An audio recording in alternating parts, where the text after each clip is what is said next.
tenin rainin Yobra purwar lemanana tenin rainin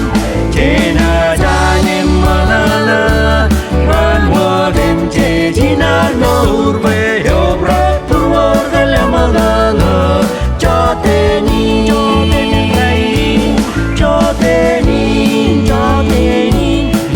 tenin rainin Yobra purwar lemanana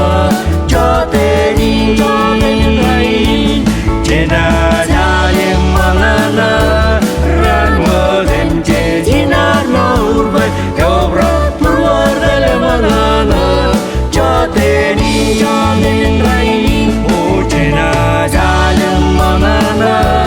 ranwadem jejina norbe Yobra purwar lemanana tenin rainin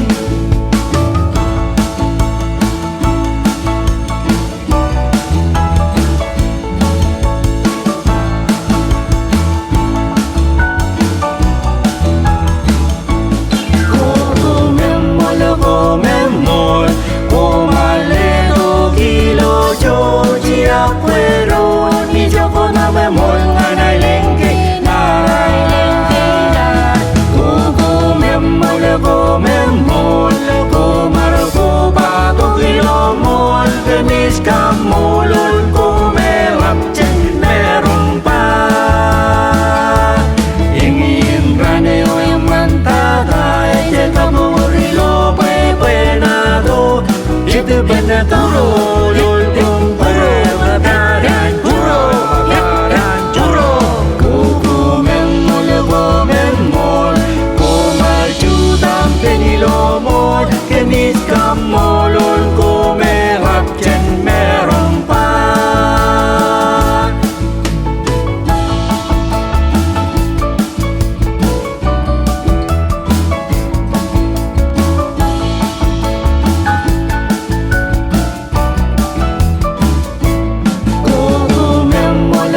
Memol Kumaleto kilo joji akwero Ni joko na memol nganay lengke Aray lengke Memol Kumaro bato kilo mol Kenis kamulol kumerap chen meron pa